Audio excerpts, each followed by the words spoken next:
Hello everyone, my name is Shubham. I have aimed for CSIR June 2022 Junior Research Fellowship exam, and in this video I'm going to continue microbial genetics with horizontal gene transfer. हाँ, तो इसमें हम बात कर लेते हैं कि जो पापा से सीधा ऑफस्प्रिंग में नहीं जाके सिमिलर स्ट्रेन्स के बीच में जो जीन्स का ट्रांसफ़र होता है ना, हॉरिजॉन्टल जीन ट्रांसफ़र, हम उस पर अभी फोकस करेंगे, है ना। So basically horizontal gene transfer में पर्टिकुलरली 3 तरीके से तुम कर सकते हो, है ना, जीन का ट्रांसफ़र। अभी पहले before we get into these 3 types थोड़ा सा बेसिक्स समझ लेते हैं कि यार एक तो ना एक्सोजीनोट होता है। अब ये टर्म सुना होगा एक्सोजीनोट, नहीं सुना तो अभी समझ लो। बहुत इजी है कि देखो ट्रांसफ़र करना है ना, तो एक ट्रांसफरिंग एजेंसी होगी जहाँ से तुम ट्रांसफ़र करोगे, और एक वो डेस्टिनेशन होगी जहाँ पर ट्रांसफ़र करोगे। तो जिस बैक्टीरिया में ट्रांसफ़र होने जा रहा है, जिसके जीनोम में इनकॉर्पोरेट होने जा रहा है डीएनए, जो ट्रांसफ़र डीएनए है, उस बैक्टीरिया के जीनोम को तुम बोलोगे एंडोजीनोट। क्या बोलोगे? एंडोजीनोट। उसमें जाके बैठेगा वो एंडोजीनोट, है ना। और जिस बैक्टीरिया ने मतलब जहाँ से तुमने उठाया है बेसिकली अपना पीस ऑफ डीएनए, जिस भी बैक्टीरिया ने डोनेट किया है ना, जिससे निकल के आया है वो, उसके लिए उसका वो जो पीस ऑफ डीएनए है वो होगा एक्सोजीनोट। तो आई होप ये थोड़ा सा दिमाग में रहना चाहिए कि कौन सा एक्सोजीनोट है, कौन सा एंडोजीनोट है। अगर क्वेश्चन में कंफ्यूज करना चाहेगा तो इजीली तुमको वो चूतिया बना सकता है, but don't worry about that now. Okay, for now we will take it in a very simple layman term. हम लोग डिस्कस करेंगे ट्रांसफॉर्मेशन का part, right. Transformation is the first method. 3 तरीके हो सकते हैं, तुम ट्रांसफॉर्मेशन कर सकते हो, कॉन्जुगेशन कर सकते हो, है ना, ट्रांसडक्शन भी कर सकते हो। बट फर्स्ट थिंग फर्स्ट, हम लोग ट्रांसफॉर्मेशन पढ़ते हैं, बहुत पहले से पढ़ते आ रहे हैं ट्रांसफॉर्मेशन के बारे में। फ्रेडरिक ग्रिफिथ का जो फेमस चूहे वाला एक्सपेरिमेंट है वो इसी में है। बट उससे पहले ट्रांसफॉर्मेशन होता क्या है? ओके, सो देखो सीधी सी बात है कि 2 बैक्टीरिया होंगे, उसमें से जो पहला बैक्टीरिया होगा वो तुम्हारा बिल्कुल मरणासन्न हो जाएगा, डिकम्पोजिंग डेड बैक्टीरिया होगा, जिसका जीनोम अभी भी काम कर सकता है, पर बिकॉज वो बैक्टीरिया की बॉडी इसको सपोर्ट करने के लिए राजी नहीं है, तो वो जो जीनोम है वो अभी उसकी मेम्ब्रेन के बाहर ऐसे पीस ऑफ डीएनए पड़ा है। It's just like lying around. अभी इस बैक्टीरिया की जाति का, सेम प्रजाति का, सेम स्ट्रेन का कोई और बैक्टीरिया अगर होगा तो उसकी जो डीएनए बाइंडिंग प्रोटीन्स हैं वो हो सकता है इस पीस ऑफ डीएनए को बाहर से कलेक्ट कर ले और अपने ऊपर बैठा ले कि भाई तू वहाँ नहीं रह सकता, कोई बात नहीं, मेरे घर पे आ जा।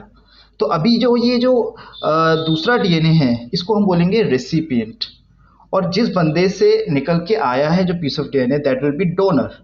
तो डोनर से अभी ये जो रेसिपिएंट में पहुंचा है, रेसिपिएंट में जो पहुंचा है, तो जो प्रोटीन है डीएनए बाइंडिंग प्रोटीन वो इसको एक्सेप्ट करेगी।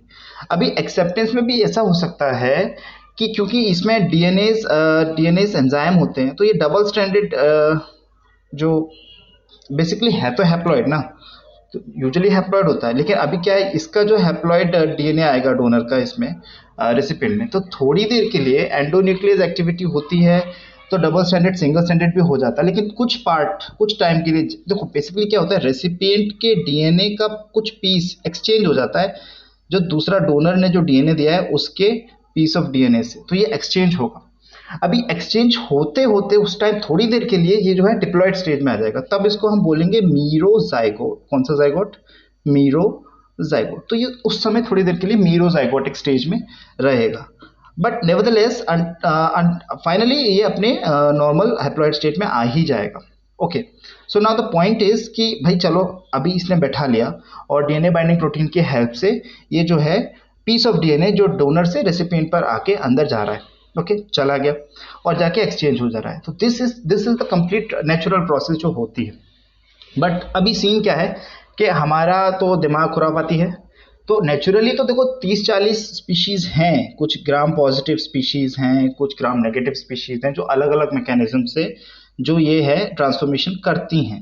वैसे तो ऐसे इनको कोई चुल नहीं मची हुई है कि आके बैठे किसी और का अपना मेहमान बना लिया, किसी और के डीएनए पीस ऑफ डीएनए को अपने जीनोम में से हटा के उसको बैठा लिया, ऐसा कोई चुल नहीं है इनके अंदर। लेकिन नेचुरली फिर भी देखा गया, इट इज़ ऑब्जर्व्ड 30-40 स्पीशीज़ हैं कुछ जिनमें ये होता है, और उसमें भी होने के कई तरीके हैं।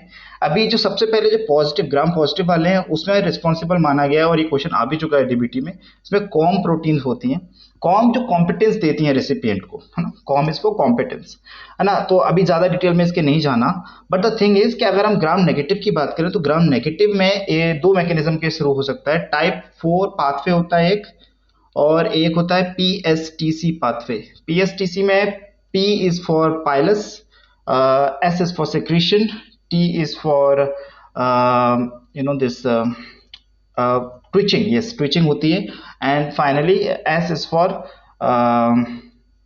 ओ S नहीं है भाई, ये C है, पीएसटीसी। तो C इज फॉर कॉम्पिटेंस। तो ग्राम नेगेटिव में दो तरीके से हो सकता है, तो इसकी डिटेल में ज़्यादा नहीं जाना है, हम सीधे चलते हैं कि अगर चलो नेचुरल तो हो रहा है, आर्टिफिशियल में हम क्या कर सकते हैं, जिसमें फ्रेडरिक ग्रिफिथ साहब आते हैं।